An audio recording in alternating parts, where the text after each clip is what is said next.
Jishan Pita Harun.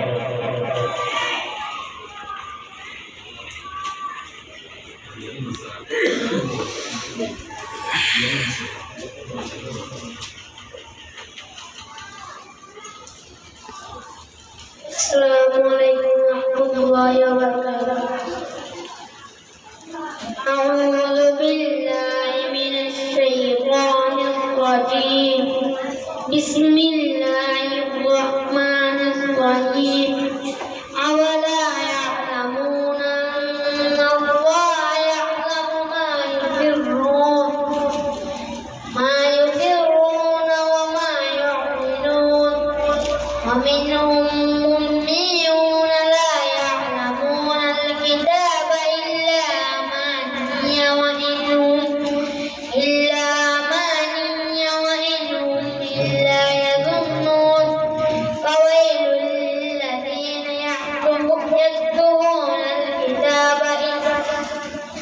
ويل للذين يكتبون الكتاب بأيديهم ثم يقولون هذا من عند الله ليشتروا به ثمنا قليلا. صدق الله العظيم. السلام عليكم. মাশাআল্লাহ, অসংখ্য ধন্যবাদ। সমুদ্র পথে কোরআনে কারীম থেকে তেলাওয়াত করে শোনার জন্য এখন আরেকজন যিনি হেফজ নেবেন মোহাম্মদ শাহীন পিতা মোহাম্মদ শাহ আলম।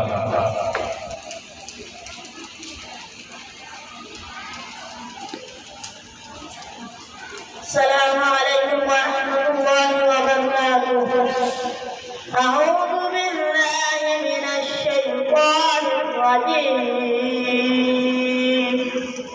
بسم الله الرحمن الرحيم.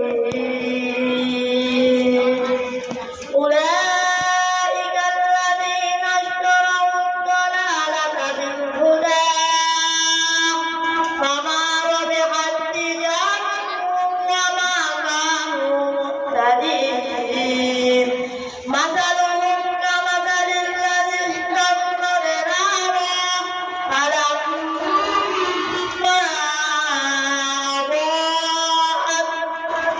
فلما أضاءت ما حوله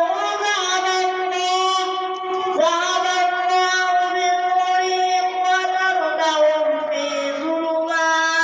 في ظلمات لا يبصرون. صدق الله العظيم.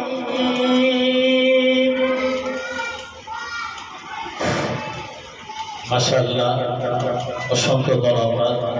তার সমুদ্র কণ্ঠে কোরআনে কারীম থেকে তেলাওয়াত করে শোনার জন্য আল্লাহ পাক রব্বুল আলামিন এই দুইজন ছাত্রকে আল্লাহ পাক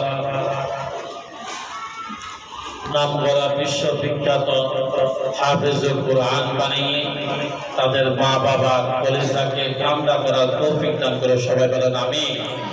আল্লাহ পাক রব্বুল আলামিন তাদের দুজনকে কোরআনে কারীমকে হেফজ করার জন্য আল্লাহ পাক তাদের সিনার মধ্যে জব্দ করার জন্য সহজ করে দেন। সবাই বলেন আমিন।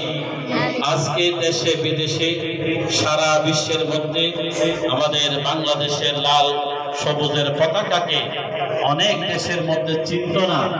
আজকে কোরআন প্রতিযোগিতার মধ্য দিয়ে সারা বিশ্বের মধ্যে পরিচিতি লাভ করেছি। সৌদি আরব থেকে, কানাডা থেকে, সিরিয়া থেকে, মালয়েশিয়া থেকে বিভিন্ন প্রান্তের মধ্যে শত শত দেশ, এখানে প্রতিষ্ঠান না, শত শত দেশ।